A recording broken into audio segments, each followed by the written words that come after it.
La Facultad de Derecho les da la más cordial bienvenida a un jueves más de Derecho Civil, esta vez con el tema ¿Cómo solicitar alimentos al deudor alimentario? Los dejo en voz de la profesora Amada Gaitán. Muchísimas gracias a todos. Bienvenidos a estos jueves de Derecho Civil. Les damos la más cordial bienvenida. El día de hoy con un tema muy interesante, porque tendríamos que tener bien claro qué hacer cuando alguien nos deja de pagar los alimentos, a quién recurrir, cómo hacer las cosas. Es muy importante que nosotros nos demos cuenta que un gran porcentaje, ya nos los dirá nuestra invitada del día de hoy, eh, cuál es el porcentaje de todo ese cúmulo de juicios que tenemos en materia familiar, qué porcentaje de ese juicio en un momento dado estaríamos hablando que tienen que ver con la materia alimentaria. Sí tendríamos que tenerlo bien claro, es un número muy alto de asuntos que tienen que ver con los alimentos que tendríamos nosotros que estar trabajando. Por otro lado, hace un momento comentaba, pues que los padres quieren hijos de 10, pero a veces no somos padres de 10 y, y les echaba un poquito la roca a todos nuestros varones que nos están escuchando, porque resulta que se van tranquilamente sin decir aguabá y se olvidan que no nos castigan a nosotras mujeres, que están castigando a sus hijos, que les están cortando las alas, que les están quitando posibilidades de en un momento dado poder salir adelante. No los dejen solos, no los violenten, no los abandonen. Yo creo que eso es bien importante que lo solicitemos. Eh, y yo hablo de niños, ya sé, la maestra Huerta en este momento me va a jalar las orejas, yo hablo de niños porque son los más que no tienen esa posibilidad de defenderse por sí mismos y que han sido abandonados por sus padres, y no solamente en la cuestión alimentaria, sino en todas las obligaciones de crianza, lo que les da menos posibilidades de poder salir adelante. Los dejo en voz de nuestra querida secretaria del Colegio de Profesores de Derecho Civil, Yadira Aide Huerta Reyes, a quien le damos la bienvenida. Maestra, por favor, buenos días. ¿Qué tal? Tarde. ¿Cómo están todos? Buenas tardes. Así es, mi querida amiga Amada del Carmen Gaitana Redondo. Me gusta cuando dices mi nombre completo, te lo decía hace un momento. La realidad es que sí, bienvenidos todos. Muchísimas gracias a la doctora Sonia Venegas, la directora de nuestra Facultad de Derecho, quien nos brinda la posibilidad de estas transmisiones. También a la maestra Sara Palma, que nos apoya, igual a Lorea Redondo. Jorge, por ahí muchas gracias, y Jerónimo, que están atrás de bambalinas, jueves a jueves, y que nos están echando la mano. Como ustedes ya vieron, hay un poquito de fallas técnicas, pero ya estamos al aire y ya estamos con un tema, como bien lo estaba señalando la maestra Amada, sumamente importante, sumamente complicado, un problema muy grande, un problema, digamos, pues a todas luces que nos ha invadido en toda la República y como bien dijo la maestra Amada, pues no solo en contra de niños, niñas y adolescentes, también en contra de todos los demás integrantes de la familia, ¿no? Adultos mayores, exparejas, varones, ¿no? También, ¿por qué no? Los hombres también llegan a recibir pensiones. Y también hay ambos lados, ya nos dirá la maestra Daisy, hay ambos lados, tanto hombres como mujeres incumplidos. Entonces, bueno, este es un tema que vamos a estar bombardeándote, mi querida Daisy. Eh, con estos temas te damos la bienvenida en nombre del presidente del Colegio de Profesores de Derecho Civil, el maestro Miguel Ángel Beltrán Lara, y veo que estás al lado de un gran amigo mío también, el maestro Fernando Oviedo, maestro de la Facultad. Fer, te mando un besote. Andas de corresponsal, mi querido amigo. Vamos a estar todos juntos en este tema. Y por supuesto, maestra Daisy, pues bienvenida a este su colegio. Le damos el uso de la voz.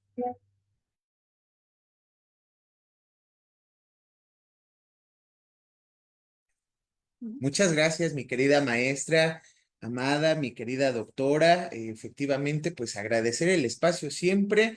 Y sí, hoy andamos aquí desde el edificio C de Clementina Gil de Lester del Tribunal Superior de Justicia de la Ciudad de México, pues con esta gran figura y gran amiga mía personal, muy querida, que es la especialista Daisy Natividad Quintana Arenas, con un tema híjole, bien controvertido, bien especial, pero sobre todo muy, entretenido, porque vamos a empezar a ver algunas particularidades. Si me lo permiten, mi querida doctora y mi querida maestra, antes de pasar a la materia, la especialista Daisy nos preparó una semblanza que me gustaría ver si la podemos decir aquí, precisamente para reconocer pues su trayectoria. Ella es licenciada en Derecho por la Facultad de Derecho de la Universidad Nacional Autónoma de México.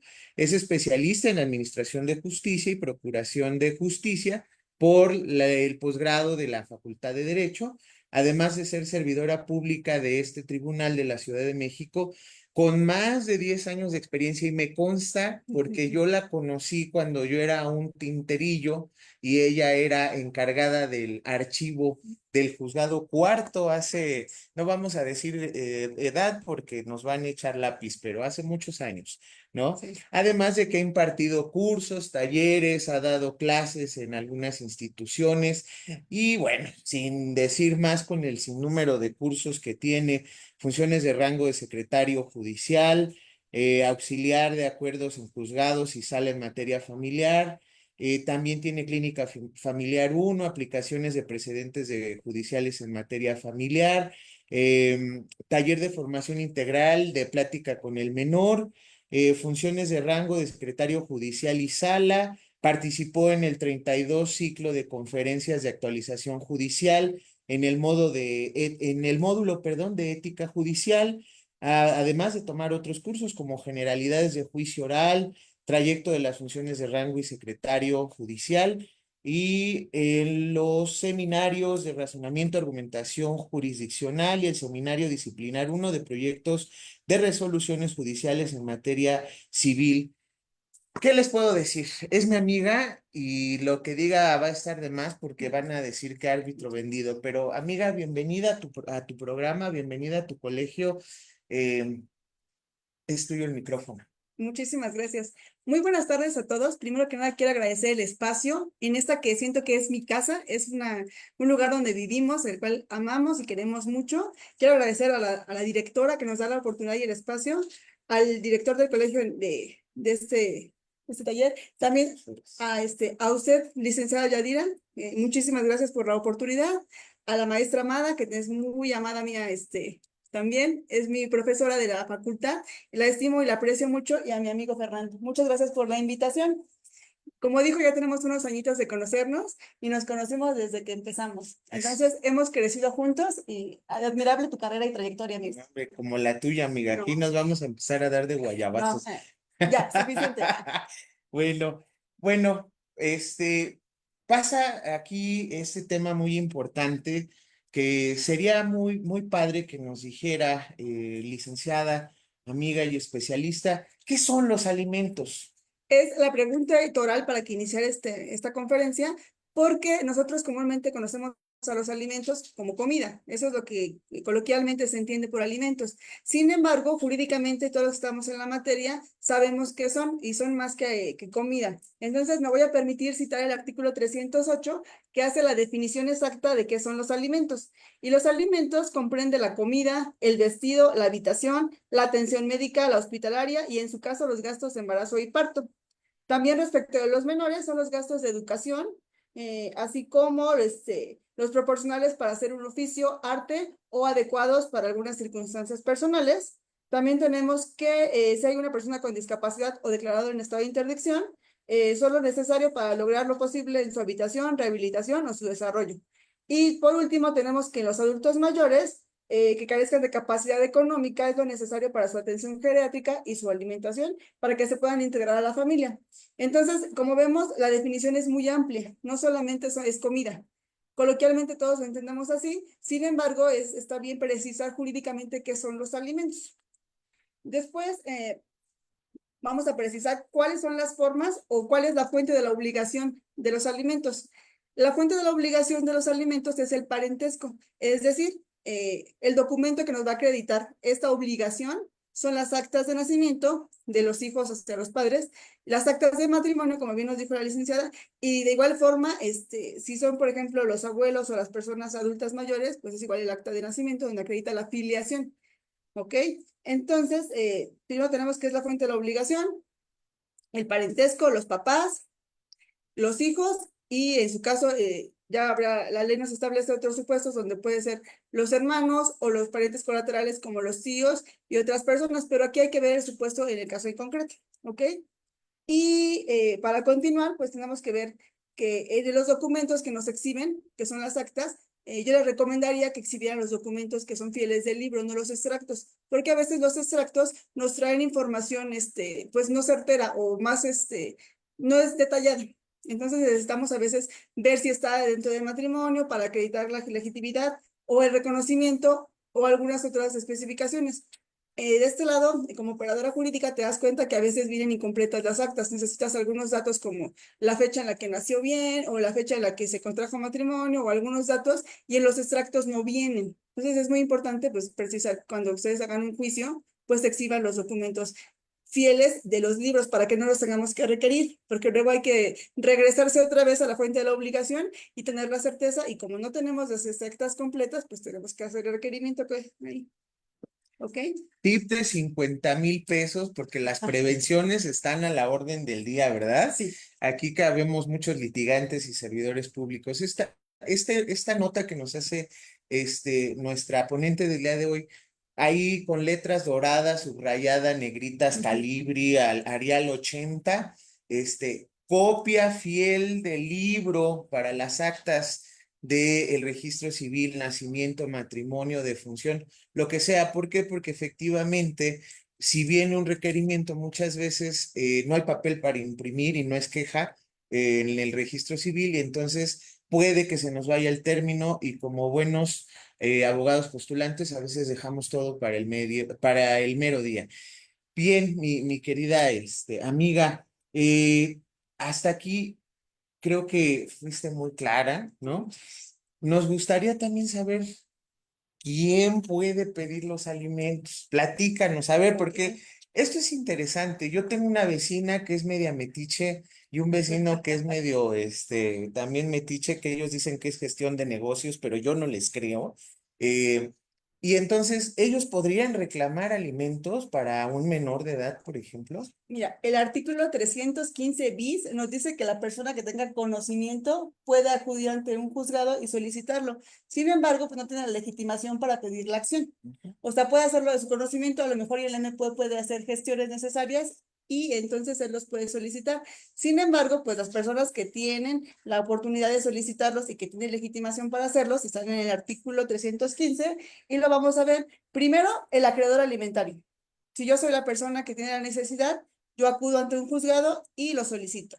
Sin embargo, cuando los acreedores alimentarios son en este caso menores de edad, como lo vemos muy seguido, quienes tienen la facultad para solicitarlo son las personas que ejercen la patria potestad de ellos, es decir, sus papás. En los casos particulares, algunas personas tienen tutor, entonces serían los tutores los que tienen la posibilidad de hacerlo. Sin embargo, pues van a hacerlo en representación de, y el accionante es el menor, nada más que va una persona en su representación. También tenemos, en los casos, pues pueden ser los hermanos o los parientes colaterales hasta dentro del 4º grado, ¿ok? Y obviamente el MP que tiene sus facultades para solicitarlo en cualquier momento. Y eso estamos hablando es más, un caso más común cuando hay niños en casas de acogida o cuando hay niños expósitos, es ahí donde surge la fuente de la obligación directa y lo he visto de manera táctica, pero el MP pues casi tiene mucho trabajo, lo hace cuando es necesario, pero sin embargo los que los piden comúnmente pues son los papás en representación de sus menores. En el caso, por ejemplo, como bien lo dijimos, de las parejas, las personas tienen derecho a alimentos, el documento fundatorio ahí es el acta de matrimonio, y sería, los alimentos pertenecerían a la persona que se dedique preponderantemente al hogar. Aquí sería indistinto mujeres y hombres, aunque pues sabemos que por la tradición jurídica o digamos que la sociedad en la que vivimos, nuestra cultura nos dice que casi siempre son mujeres. Sin embargo, sí hay excepciones y sí hay hombres que piden también alimentos y está debidamente justificado su derecho para pedir, ¿ok? Entonces, las personas que pueden pedir alimentos son esos que acabo de mencionar. Y ahora continuamos con las formas en las que se puede pedir alimentos. La primera y como la más común o la más fácil que se ha visto en el ámbito son los alimentos por comparecencia. En este no interviene ninguna persona que asesore jurídicamente a una persona, pero tiene el derecho y nosotros como sistema jurídico tenemos la obligación de atenderlos. ¿Cómo se hace esto? A través de una comparecencia. La persona viene con sus documentos fundatorios, que son las actas de nacimiento o actas de matrimonio en su caso, donde nos solicitan los alimentos. Tienen que venir, igual, consejo a ti para que no se formen y luego los desformen, pues tienen que traer copia de las actas que son documentos fundatorios. Aquí lo que hacemos es levantar una comparecencia, pero como sabemos que está el principio de contradicción, hay que emplazar y correr traslado al demandado con las copias que nos están proporcionando la compareciente, ¿ok? Entonces, lo que necesitamos ahí es que la persona que viene a la comparecencia venga con la fuente laboral de la parte demandada. Eso es lo más óptimo para poder hacer más fácil el trámite. Y con el domicilio del demandado. Sin embargo, hay ocasiones en las que no tienen ese conocimiento. Nos dificulta un poquito más el acceder o el ejecutar esa decisión judicial. Sin embargo, pues nosotros lo coadyuvamos y le ayudamos a tener esta información. ¿Cómo le podemos hacer? Pues tenemos que girar oficios para hacer la búsqueda y localización de la fuente laboral de la persona demandada. Y si no, pues girarle oficios para acreditar la capacidad económica del demandado. En este caso, pues sería a la Comisión Nacional Bancaria para que nos indique si hay algunas cuentas bancarias, el monto de las cuentas y ver así el nivel económico del acreedor alimentario, perdón, del deudor alimentario. Y esta sería como que la parte a lo mejor importante que tienen que saber las personas o los que acuden para alimentos por comparecencia. Uno, traer la fuente laboral del deudor alimentario. Y dos, el domicilio. Son las únicas cosas que les solicitamos aquí. Obviamente también pues traer su identificación oficial para acreditar que son la persona que están diciendo y que tienen la legitimación para solicitar los alimentos. ¿Ok? Y en segunda instancia, para pedir los alimentos, pues tenemos las demandas de controversia del orden familiar. Aquí donde los litigantes, ahora sí, acude la persona que tiene la necesidad de alimentos con la asesoría de un abogado para solicitarlos. Obviamente, pues aquí sí hay requisitos y se tiene que hacer de manera técnica. Es decir, el perito que es el litigante tendría que solicitarlos conforme al artículo 255 y 95, acreditando los documentos necesarios y obviamente haciendo su relación de hechos y manifestando las pruebas pertinentes que considere que sí van a darle la posibilidad de solicitar los alimentos y obviamente pues tendría que tener una asesoría bien establecida, ¿no? Técnica y especializada, dice el nuevo Código Nacional de Procedimientos Civiles y Familiares, pero mi abuelita decía que del dicho al hecho hay mucho trecho, ¿no? Bien, muy bien, mi querida amiga. Esto de la comparecencia, esto de la demanda en vía de controversia, deben de tomar en cuenta todas las anotaciones que nos hace el especialista, porque finalmente son tips que pueden ayudar a que el trámite sea más ágil y sobre todo menos engorroso, porque platicábamos hace un ratito con alguien muy especial que está a cargo de un juzgado y nos decía, por favor, sus documentos que no sean extractos, por favor, envíen en un solo documento todo lo que debe de ser. Entonces, si nosotros colaboramos con ustedes como servidores públicos, como autoridades que son, pues creo que esto va a caminar más rápido, porque eso también es importante. El desconocimiento de la ley no te exime de su cumplimiento y tu torpeza no justifica una aclaración, ¿no? Y además, la suplencia de la deficiencia del abogado, digo, de la queja, no siempre entra en vigor, ¿no? Muy bien, mi querida amiga. En este caso, adelante, doctora. Oye, mi querido Fer, maestra Daisy, tenemos varias preguntas. Una de esas son, bueno, acabas de relatar, si tenemos la fuente de ingresos del deudor alimentario, bueno, tenemos tanto problema, quizás se gira a oficio, ¿no? Se solicita a la autoridad. Pero ¿qué pasa en aquellos casos que casi no se dan, Daisy, de estos deudores, hombres o mujeres, deudores alimentarios, que saben que se les va a demandar el pago de la pensión y renuncian a su trabajo?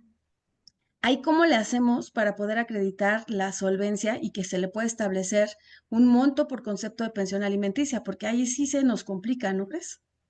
Sí, de hecho es una de las causas por las que mucha gente renuncia. Una vez que tienen el descuento directo, renuncian y ya no tienes cómo hacerle el descuento para poderle pedir alimentos. Sin embargo, aquí lo que se tiene que hacer, el juzgado tiene que hacerle requerimiento para que diga bajo protesta de decir verdad cuál es la fuente y monto de sus ingresos. Obviamente, pues todos tenemos una forma de vivir y todos tenemos necesidad de alimentos porque es una presunción. Tienes que decirle al juez cómo es que tú, como persona, pagas tus propios gastos, cuál es tu fuente y monto de ingresos.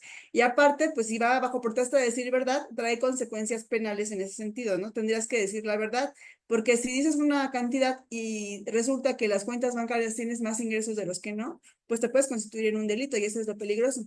A la gente o a los deudores alimentarios se les hace fácil decir o mentir, disminuir la cantidad o omitir información, pero sí trae consecuencias, ¿no? Entonces, lo propio del juzgado para poder tener la capacidad económica del deudor alimentario es requerirlo para que manifieste bajo protesta de decir verdad la fuente y monto de sus ingresos. Si dice no trabajo porque ahorita no hay trabajo y no tengo ingresos, pues que nos diga cómo es que solventa sus necesidades y sus gastos. A lo mejor dice que lo mantiene su mamá, por ejemplo, ¿no? Entonces, en ese sentido, pues ya, hay dos opciones. Sería que él solito manifieste cuánto es la cantidad que se le va a dar como alimentos al acreedor, o en su caso, pues terminar ahí y solicitárselo a los ascendientes, ¿no? Que también es una fuente. Si ves que el deudor no tiene capacidad económica y no hay forma de pedirle alimentos, pues presionas pidiéndole a sus papás que paguen. Lo cual es incorrecto porque la obligación es digamos que del papá o la mamá en su caso, ¿no? Pero esa sería la forma. Que lo que tú estás diciendo, pues no está descabellado y está en el mismo Código Civil, Ujú, ¿no? Es ujú. decir, también hay obligaciones por parte de los parientes en estos otros grados, hasta el cuarto grado, ¿no, mi Fer? Sí, claro, sobre todo esto es muy importante. ¿Y sabes por qué, doctora? ¿Y por qué, amiga? Porque muchas veces dicen los deudores o las deudoras, o ya hoy más íntimamente vamos a tener que poner en los acuerdos les deudores, ¿no? Con el lenguaje de La género. persona deudora, así Ajá, como se para que cambió la sea, ley de ¿no? amparo. Ajá. Exactamente, ¿no? La persona deudora hacen precisamente esto para evadir su responsabilidad alimentaria de quedarse sin trabajo. Incluso hay unos que hasta se desaparecen, les digo yo los camotonis, ¿no? Porque desaparecen de la faz de la tierra, pero como una opción, pues creo que está bien. Inclusive he visto de mi práctica profesional Ujú. que el papá o la mamá o la persona que tiene la obligación es, pues perdónenme la expresión, un vago de siete suelas que pues no tiene ni oficio ni beneficio, pero los papás tienen buenos empleos, o sea, los abuelos tienen, inclusive ya son pensionados algunos de ellos, o los tíos o los sobrinos, en este caso que nos decía la doctora Yadi, de hasta el cuarto grado, ¿no? Que también tienen cierto nivel económico, pues creo que vale la pena para que a lo mejor ya cuando sientan la presión de decir, yo por qué tengo que pagar tu chivo, pues mejor cáele con tu cuerno, y ya de esta manera, pues ellos obligan al deudor a aparecer, ¿no? Le hacemos una invocación ahí intrínseculis ridiculus, ¿no? Sí, doctora, muy bien, muchas gracias. Porque además sí es interesante, Daisy, por ejemplo, que nos puedas compartir en tu experiencia Sí. en cuántos asuntos sí han requerido a los parientes, no al progenitor directo, sí a los parientes, pues estamos hablando de los abuelos, como decía Fernando, o a los hermanos, ¿no? En la línea colateral. ¿Cuál ha sido tu experiencia? Mire, es que en el juicio en particular, por ejemplo, el actor y el demandado están definidos. El requerimiento se tendrá que hacer en una vía autónoma para solicitarlos en otro lado. Entonces, es decir, aquí ya acredité que no tengo forma de pagar, tendrá que solicitarlo de forma autónoma y diversa. Pero, Ujú. pero a lo que voy, sí, sí lo solicita y sí procede, Lo ¿no? he Porque visto en más de 10 años de experiencia, lo he visto dos veces y en el momento en que haces presión del otro juicio, avanza el que se quedó atorado. de alguna manera, ¿no? Sí. ¿Tú qué recomendarías como abogada especialista en materia familiar? Porque tenemos como varios caminos, ¿no, Fer? Ujú. Tenemos Sí, obviamente la vía familiar, tenemos las vías que ya había mencionado Daisy, pero también tenemos la vía penal. A mi punto de vista, desde mi muy particular punto de vista, no me iría luego por la penal, pero bueno, hay abogados de acuerdo a su estrategia, pues que presionan, ¿no? Con esta vía a través de las denuncias. Pero tú en tu punto de vista, Daisy, ¿vale la pena iniciar luego un procedimiento penal? ¿Tú te irías más por el familiar? ¿Te irías contra los parientes? ¿Cuál es tu opinión?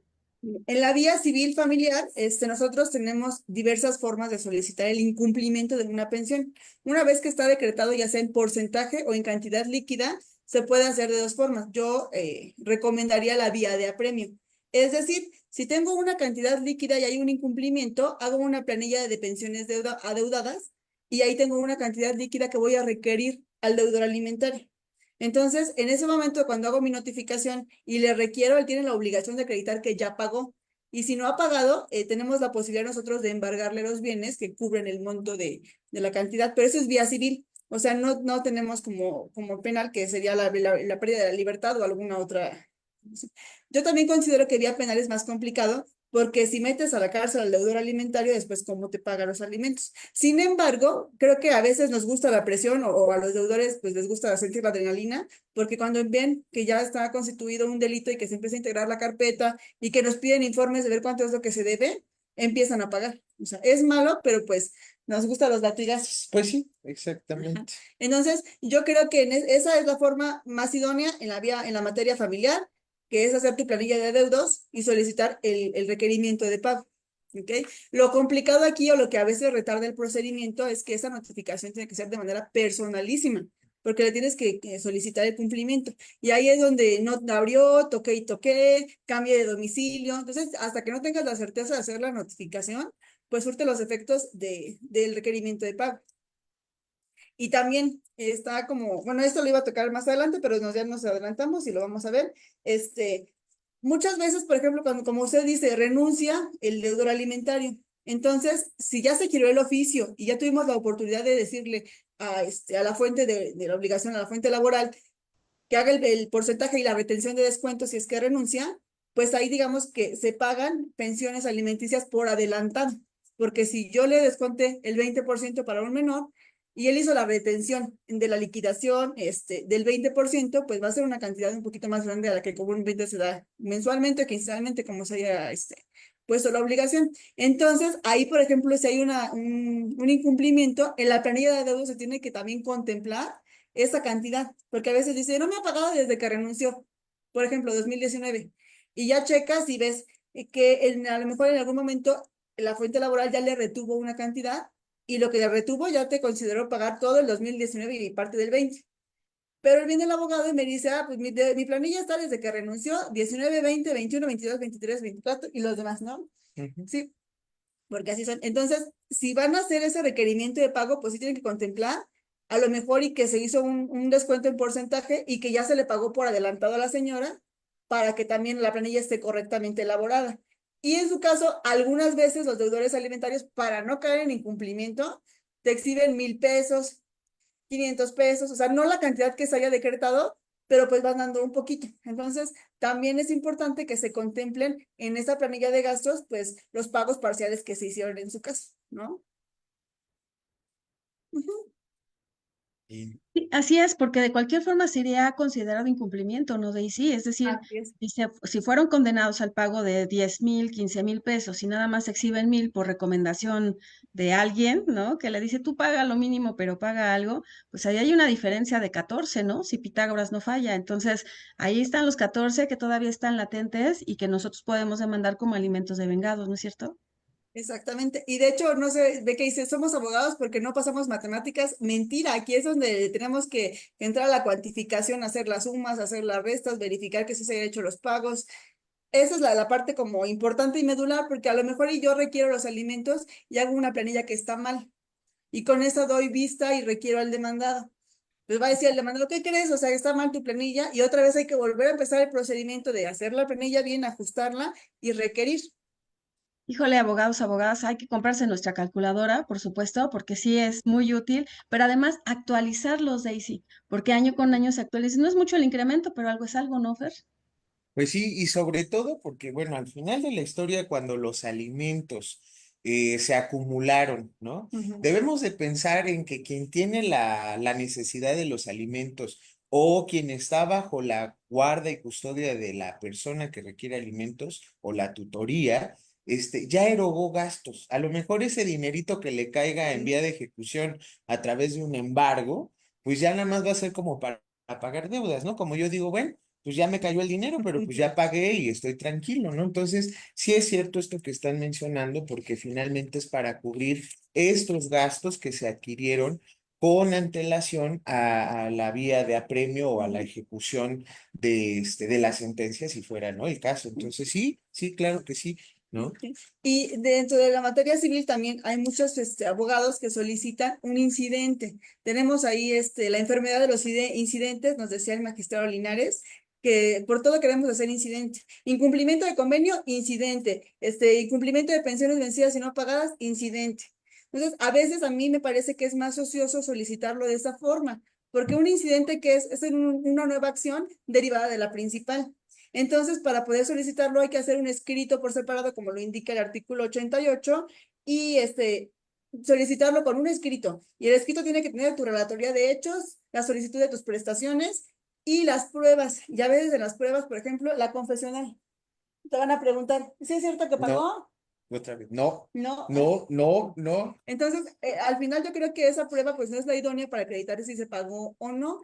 Y a veces también, por ejemplo, te dicen gira oficio a tal lado. Entonces, mientras preparas el oficio y giras, pues se van pagando, se van haciendo más, Sí, más grande larga, la sí. deuda. Y entonces, y aparte de eso, pues como es un incidente, hay que notificar personalmente al demandado incidental que se equipara un emplazamiento. Entonces, igual personalísimo, y hay que andar correteando al actuario, hay que andar buscando que realmente sí sea. Y aparte hay que esperar el escrito de contestación al incidente. Y lo va a hacer lo mismo, hay que ofrecer pruebas y no sé qué ofrezca de pruebas la otra parte, ¿no?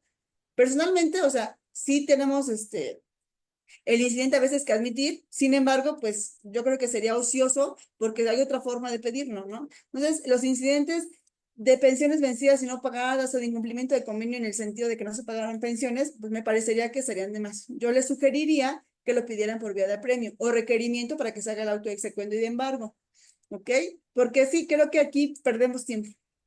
Muchísimo tiempo, pero fíjate qué interesante lo que estás diciendo, Daisy, porque estás hablando de dos cuestiones bien distintas, tres, ¿no? Primero, el pago de los alimentos, que además se deben de garantizar. Y si la garantía no basta, Daisy, corrígeme, si la garantía no basta, entonces ya viene el embargo, ¿no? Porque no hay cumplimiento efectivamente del pago de los alimentos. Entonces, ahí sí yo creo que hay que volver a retomar las riendas, ¿verdad? De los deudores alimentarios y decirles, cumplan. ¿Por qué no cumplen? Porque además decimos, Daisy, el derecho de alimentos, que es un derecho humano, tiene y está bajo un principio de reciprocidad, ¿no? Digo, a ver si por ahí les caemos, ¿no, Fer? Si das alimentos a la larga, también vas a tener derecho a recibirlos. Esto que está diciendo usted, doctora, es bien importante y que se haga patente no solo para los que nos están viendo, sino para los que van a oír a futuro esto, ¿no? Señoras, señores, jóvenes, adultos, adultecentes, muchachitas y muchachitos, por favor, siempre, siempre presenten su demanda de alimentos, porque luego por ahí reaparece el deudor alimentario ahora en su calidad de acreedor alimentario, 60 años después. Ay, como mi hija ya es juez de distrito, ¿no? Pues que se caiga con su lana, ¿no? Espérame, te desapareciste 40 años de mi vida y hoy pretendes que yo te dé a ti, lo único que te tengo que dar ni las gracias. Entonces, sí es importante esto que dice la doctora, lo que nos está diciendo nuestro especialista. No importa, ustedes presenten su demanda de alimentos. ¿Por qué? Porque cuando aparezca el deudor que ahora va a ser acreedor, sacan su demanda y según el 301 del Código Civil, dice, quien tiene derecho a recibir alimentos también tiene, ¿no? La obligación de darlos. Y entonces ahí, pues yo me excepciono en el 301 con la defensa derivada del artículo tal que dice que pues no me diste, pues yo no tengo por qué darte. Entonces, nada de que, no, hay que Dios se lo cobre, no. Dios es ahí arriba, la justicia de los hombres es aquí abajo, ¿no? Y nos toca que hacerla a nosotros. Claro, además más chamba, ¿no? En este caso, está bien citado tu artículo, amigo, es el 301, y yo siempre he pensado que los alimentos son como las relaciones amorosas, tienen que ser recíprocas, así. Sí, Pues de hecho de ahí pues nace un poquito los alimentos. Ujú. Y también comentando un poquito más de lo que nos dice la licenciada Yadira, los alimentos tienen, o su naturaleza son tres cosas importantes. La primera se tienen que ver como un derecho del acreedor alimentario, el niño, la esposa, la excónyuge, la concubina, el papá. ¿Ok? Entonces, es un derecho que tiene el acreedor alimentario. Segundo, se puede ver como la obligación del Estado de hacer cumplir, digamos, dice que son de orden público. Ujú. La familia es primero, el Estado tiene la obligación de velar por esos intereses que a todos nos comentan. Pues sí. Y la otra se tiene que ver como una obligación para el deudor alimentario. Entonces, pues si estamos en armonía, en un deber ser, pues todos tenemos que cumplir esa parte, ¿no? El acreedor de solicitarlo, el deudor de dar los alimentos y nosotros, el Estado, pues de obligar a que se haga el cumplimiento de los mismos. Sí. Y me gustaría regresar un poquito a lo que había comentado sobre los incidentes. Cuando ya se concluye, digamos que después de las audiencias, los alegatos y conclusiones que se podrían dar en su caso, en la sentencia se tendría que dictar cuál es la cantidad líquida a pagar y se hace otra vez un requerimiento de pago para que pueda pagar el deudor, sí, el deudor alimentario, y en su caso de que no pague, pues se empieza por la ejecución de un embargo. Entonces, creo que es un camino, una vía más larga que hacer una vía de apremio o en su caso un requerimiento de pago para que salga el auto de execuendo y podamos hacer el requerimiento de los alimentos. Esto es en materia civil. Ahora, aterrizando a materia penal, pues hay dos delitos como que más sobresalientes. La primera es la insolvencia de deudores alimentarios. Es un delito hacerte insolvente para que no pagues alimentos. Yo renuncio, no tengo ninguna tarjeta de crédito, todo lo pongo a nombre de mi mamá. Tenemos nada más que acreditar, que eso es lo complicado y lo delicado aquí, que hay que acreditar todo eso para que el delito pueda proceder. Y la otra es el incumplimiento de pago de alimentos, que es lo mismo, cuantificas cuánto es lo que se debe, pero aquí la sanción es otra. La sanción es de tipo penal, que te puede llevar hasta perder tu libertad, amigo. Sí, claro, por supuesto. ¿Me permites una anotación, Sí, amiga? adelante. A ver, también hay a esos y a esas deudores alimentarios, simular actos jurídicos también conlleva no solamente una sanción civil, sino además, si esto lo trasladamos a una vía jurisdiccional, o sea, un juzgado, y este juzgado yo logro acreditar que efectivamente existió una simulación de fraude de acreedores, no solo voy a ejercitar la acción oblicua o la acción pauliana, sino que además me voy a ir por una denuncia en materia de fraude procesal, porque luego están los chistositos que dicen, ay, es que como ya no tenía dinero, le vendí la casa a mi mamá. Ay, es que como andaba yo en la chilla, le di en donación a mi abuelita todas mis camionetas o mi negocio. Aguas con esos abogados que andan recomendando esas, ilustres ideas, ¿no? Muy bien, muy bien. Mi querida especialista, ¿algún punto más aquí? Por ejemplo, el oficio de alimentos, ¿qué debe de llevar? Ok, pues como ya dijimos, cuando el juzgador determina una cantidad, ya sea en porcentaje, una cantidad líquida para el cumplimiento de las obligaciones alimentarias, cuando se hace en porcentaje, se debe de dirigir a la fuente laboral y lo hace o se materializa a través de un oficio, que es el oficio comúnmente de descuento, que así le llamamos. El oficio, obviamente, pues tiene que ir bien integrado, el rubro de las partes, actor, demandado, el número de expediente, para que podamos identificar cuál es el origen de esa orden judicial, esa determinación, y tiene que llevar el nombre del deudor. Nada más aquí, pues igual me gustaría darles como tip o como sugerencia, pues agreguen el CURP o RFC del deudor, porque a veces, por ejemplo, si es una empresa muy grande, o sea, a lo mejor hay 3 Juanitos Pérez, ¿no? Entonces me dice, no puedo dar recumplimiento porque no sé cuál de los 3 es. Específicame. El IMSS, por ejemplo, igual dice, no, pues tengo 100 Juanitos Pérez. Dame su número de seguridad social, su CURP o RFC. Entonces, en medida de que apoyemos más al órgano jurisdiccional y trabajemos de conjunto todos y coadyuvemos, es más fácil. Entonces, en esa parte yo les sugeriría que hiciéramos eso a fin de que fuera rápido y no retardemos ahí el descuento correspondiente. Perfectísimo. Pues hay un chorro de preguntas, mi querida amiga, pero de veras cantidad. Creo que tenemos un correo, ¿verdad, doctora? Donde se pueden. Sí, sí, sí. De hecho, en la página de Facebook, mi querida Daisy, puedes, por favor, si le echas un vistazo para ir contestando cada una de las preguntas que nos están haciendo. Y saludos, te manda saludos Beth Grimaldi, Laura Guillermina Méndez. Bueno, aquí de varios de las personas que nos están haciendo favor es que hay muchísimos, ya no sé ni cuál decir. Pero bueno, te mandan muchos saludos y preguntas. Y sí te pediríamos, por favor, que en un ratito que tengas, porque pues ya sabemos cuál es la carga de trabajo de un juzgado, te aboques, ¿no? A contestarlas, por favor. Y yo voy cerrando y despidiendo, mi querido Fer, porque ya estamos al filo de la 1. Te agradezco muchísimo, Daisy Natividad Quintana Arenas, que nos hayas acompañado el día de hoy, que nos hayas pues dado un poquito de tu tiempo, un poquito de tantos conocimientos que tienes, que me queda claro que traes una experiencia muy joven eres, pero muy vasta, con todo este tiempo que ya traes en juzgados y que evidentemente, bueno, pues desafortunadamente seguimos con este tipo de problemas, ¿no? Te diría, ¿cuál es el mensaje que le darías a estos deudores? Aparte, evidentemente, de cumplir, ¿no? Con el pago de su obligación, porque si ya están ahí, es porque están obligados. Si no estuvieran en juzgados, es que están cumpliendo con los deberes que pues todos tenemos y que sabemos que debemos de cumplir. Pero bueno, ya cuando están demandados y cuando ya están en un juzgado bajo un expediente, ¿cuál sería el consejo que tú les darías para que no hagan más grande este lío y para que sobre todo las personas, insisto, niños, niñas, adolescentes, mujeres, hombres, adultos mayores, pues tengan acceso a su derecho, ¿no? Porque finalmente forman parte de la familia de sí. Sí. Y primero me gustaría hacer un agradecimiento formal. Muchísimas gracias. Ya como siempre le comenté, esta es mi casa, yo me siento muy apapachada por todos los integrantes de la misma. Y también me gustaría hacer un esbozo general de la problemática del derecho familiar. O sea, la verdad sí, dijo muy bien la maestra Amada, estamos colapsados. Ahorita con pues, con los cambios que se nos vienen y con los que ya hubo anteriormente, con las extinciones de los juzgados, pues estuvo fuerte, su carga de trabajo pesada, ¿no? Y no hemos podido sobrellevarla, pero ahí vamos. O sea, los operadores jurídicos estamos aquí, creo que es por amor a la camiseta, porque sí está bien complicado y es una cosa que se nos sobrepasa a veces, ¿no? Hay que invertir desde tu tiempo, de pues a lo mejor y tus actividades personales y otras cosas, ¿no? Nada más para que tomemos conciencia.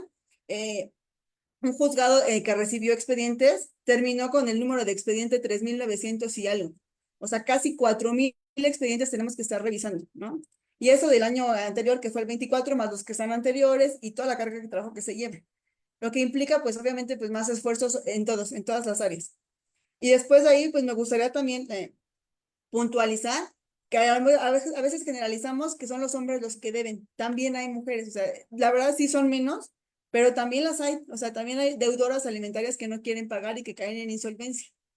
Entonces, yo lo que me decía la maestra Amada, que somos hijos de 7, yo lo que les invitaría es a que seamos todos personas de 10, o sea, no papás, no mamás, o sea, todos incluyéndonos, todos sean personas de 10 para que tengamos la oportunidad de no resolver los conflictos aquí en un juzgado, sino más bien tener la capacidad de abrir una puerta de comunicación y que entre nosotros podamos establecer las reglas. Ese es el deber ser, es lo que maravillosamente podríamos imaginarnos. Sin embargo, sabemos que las personas somos complicadas, ¿no?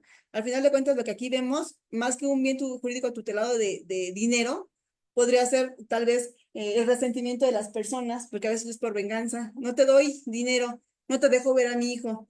Entonces, los invitaría a que pues tomaran terapia para que tengan la capacidad de decidir cuáles son las consecuencias, ¿no? O sea, si yo no dejo que el papá vea al niño, pues voy a tener repercusiones después en su crecimiento y en su desarrollo. Si yo no le doy alimentos, a lo mejor y le bajo el nivel de vida que estaba acostumbrado a mi hijo, ¿no? Entonces, yo los conmino a que nosotros tomemos las decisiones importantes para que nuestra familia se fortalezca. A lo mejor a veces implica ceder poquito, ¿no? Pierdo poquito, pero gano también. Entonces, eso sería como que lo importante, ¿no? Que establecer una comunicación y ver qué realmente sí me alcanza para darle y qué realmente no me alcanza para dar. Y ya sean prestaciones de dinero o a lo mejor y en tiempo, en visitas y convivencias. Tenemos todos que aprender eso, ¿no? Que mientras pierdes y ganas, pues todos aflojamos ahí, ¿no? La familia es para siempre, amiga, Ujú. ¿no? Exactamente. Y eso es el mensaje, o sea, nosotros tal vez aquí tenemos la obligación jurídicamente de darle impulso a un procedimiento. Sin embargo, pues quienes saben realmente las necesidades de cada una de las personas, pues son las personas que vienen, ¿no? Entonces, lo que intentamos nosotros siempre es coordinarlos a que hagan un convenio o lleguen a formas sanas de terminar sus asuntos. Bueno, pues Así muchas es. gracias. No, no, no, adelante, Doctora, adelante. muchas gracias, amiga doctora, gracias como siempre. Y me gustaría nada más concluir. La verdad es que ahorita estoy tomando un poco del tiempo de mi horario laboral. Entonces quiero agradecer mucho a mi titular del juzgado cuarto familiar, a mis compañeros de trabajo, porque ahorita estoy aquí tomándome un tiempo, un break, pero pues realmente él es el que me permitió estar aquí ahorita. Entonces sí quiero agradecer y puntualizar a él. Dicen que es de bien nacido, Daisy, ser agradecido. Entonces le mandamos un fuerte abrazo, un beso al titular del cuarto familiar, jueza o juez. Pues, el licenciado Ordóñez. Licenciado, muchísimas gracias, señoría, por permitirnos un espacio, un tiempecito de Daisy. Y muchas gracias a todos los que nos ven. Maestra Amada anda por ahí, trabaje y trabaje. Igual, y nuevamente a nombre de nuestro presidente del Colegio de Profesores de Derecho Civil, el maestro Miguel Ángel Beltrán Lara, Muchísimas gracias por vernos. Nos vemos el próximo jueves. Mi Fer, te mando un beso. Cuídate mucho y un abrazo, Isi. Gracias. Muchas gracias. Hasta luego.